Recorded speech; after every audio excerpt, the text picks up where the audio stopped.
Buenos días, nos encontramos acá con Mariano Burkovi, que ha venido a participar amablemente a los videos tutoriales que habíamos prometido. Así que bueno, Mariano tiene una vasta experiencia en lo que es electricidad, mantenimiento general, y es el jefe del departamento de electrotecnia de la Municipalidad de Malargüe.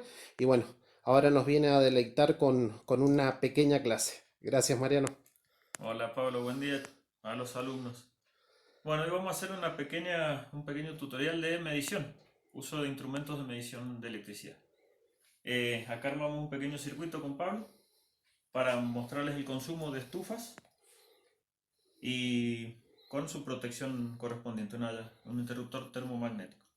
Tengo acá en la mano un detector de fase digital al cual le acercamos, en este caso nos quedó la fase en el cable azul, no es lo que corresponde, pero ahí pueden ver que prende la luz. Y en el cable marrón, que es el neutro, no lo prende. ¿Para qué se usa esto? No se olviden que en la corriente alterna la fase es la que les puede causar una electrocución. Entonces esto es interesante para saber si, a pesar de haber cortado la energía eléctrica, no ha quedado alguna fase habilitada. Que no les pase como me pasó una vez, que fui a cortar y no había cortado nada porque se alimentaba desde otro lado. Entonces con esto nos aseguramos de que la fase está existente. En este caso nos interesa que esté porque lo que vamos a hacer es medición. Tengo acá en la mano un multímetro digital llamado comúnmente tester. Este es el autorrango, este solamente les indica la escala, la medición que van a realizar. Tensión alterna, tensión en continua, milivolts, resistencia, ohm, probador de diodos y corriente en pequeña escala. No se olviden que esto es un multímetro. Y acá arriba tiene para medir frecuencia. Es bastante completo. Y es autorrango. ¿Qué quiere decir que sea autorrango? Que no tenemos escala de medición. En los otros multímetros tenemos la escala tope hasta donde podemos llegar a medir. Por ejemplo, me interesa la de tensión alterna. Pueden ver que arrancamos de valores muy pequeños hasta llegar a 750 volts en alterna, que es la que debemos usar cuando medimos en instalaciones domiciliarias. En la vivienda normalmente hay 220 volts, pero hay algunas que tienen trifásica y tienen hasta 380. Para no quemar el equipo lo ponemos en la escala mayor. Y después, si hace falta, se va bajando de escala. El autorrango hace todo eso en forma automática. Entonces lo ponemos en el modo de tensión de corriente alterna y vamos a verificar la tensión en bornes de la instalación de acá que hemos hecho. Ahí pueden ver 217 volts. Vas a tener que ir a reclamar de DEMSA que está baja la tensión. Eh, Hasta un 11% es tolerable, en más o en menos en la tensión de alimentación. Eso por ahí no lo saben los alumnos. Este, A veces nos pasa que vamos a algunos circuitos y hay 180, 190 volts. Ahí ya estamos por debajo de la tensión reglamentaria. Una lámpara LED prende, pero una lámpara de alumbrado público de vapor de sodio ya con ese nivel de tensión no enciende. Y es donde empiezan los problemas. Hay que hacer reclamos de DEMSA para que revisen los transformadores o a veces los puntos de conexión, los puentes que le llamamos, que son bornes que hacen derivación a los circuitos de las distintas manzanas y a veces se aflojan y producen caídas de tensión interesantes. Volviendo a lo nuestro, hemos verificado que la tensión está apenas por debajo de lo estándar, que son 220, y verificamos que tenemos tensión. Si estuviéramos en una batería de un auto, por decir un ejemplo, usaríamos la escala de tensión continua. También con autorrango y mediríamos la batería. Eso se usa si queremos verificar el estado de una batería de un vehículo. Vamos a realizar una medición de consumo de carga con dos estufas eléctricas, que es una resistencia pura. No tenemos inducción.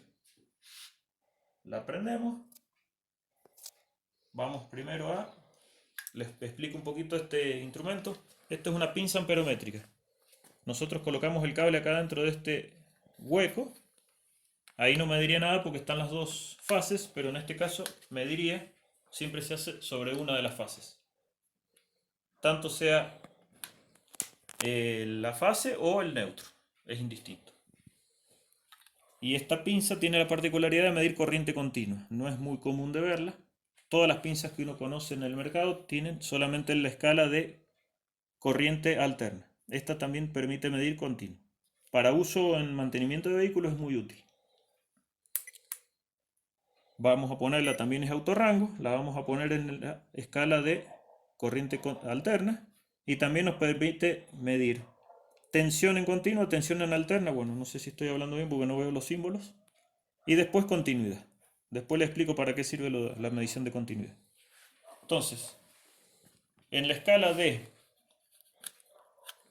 alterna, le sacamos las puntas de medición porque no hacen falta, la colocamos y alimentamos la estufa. Pueden ver cómo subió el consumo a niveles bastante altos. Estas estufas son de mucho consumo. En cualquier momento nos va a saltar la llave térmica porque es de 5 amperes y estamos consumiendo casi 8. Dado que estas estufas son resistencia pura, si ustedes recuerdan, U por I coseno phi es igual a la potencia activa. El coseno phi es 1. Entonces podemos hacer 217 que yo medí recién por la corriente de 7,8 amperes y tengo la potencia que está consumiendo en este momento esta estufa. Si le sigo aumentando la graduación, voy a llegar a niveles, bueno, se mantuvo ahí, 7,8, no tiene regulación de potencia, pero sí le puedo bajar a una resistencia. La dejamos ahí, así podemos mantener la térmica sin que se active por sobrecarga. Si yo prendiera la otra estufa, esto es para mostrarles en una casa que se calefacciona con electricidad, por ejemplo, los consumos que estamos hablando, 8 amperes más o menos.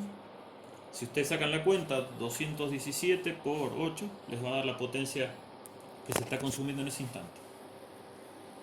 Esa potencia, durante las horas de funcionamiento de las estufas, les da la energía consumida, que es lo que les cobra la empresa de electricidad. Vamos a dejar una sola.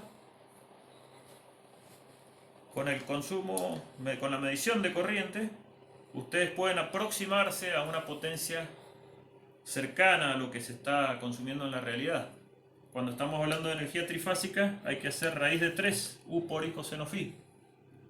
Y es más difícil porque no siempre las tres fases se mantienen equilibradas. Es muy común que los circuitos trifásicos no tengan equilibrio. Para esos casos se usan pinzas batimétricas, que nosotros no poseemos en este momento, pero bueno, se los comento para que sepan de que existen. Y si no, también se hacen métodos de medición que se llaman método Aarón, si quieren buscarlo en YouTube, con voltímetro, amperímetro y batímetro. No sé si el profe Pablo tiene los instrumentos esos que tenías vos. Tengo los... Sí, están. Esos se pueden llegar a usar para este tipo de mediciones, pero necesitaríamos el batímetro también. En alguna ocasión lo hicimos en la facultad, pero bueno, ya no se utiliza mucho.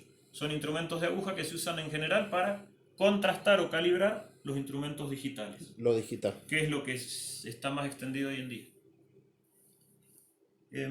Bueno, si en vez de estufas ponemos lámparas, la medición también sirve. Queríamos mostrarle un poquito, ¿querés que armemos el circuito de las lámparas? Y le mostramos a los chicos un poco las diferencias de consumo entre los diferentes tipos de lámparas.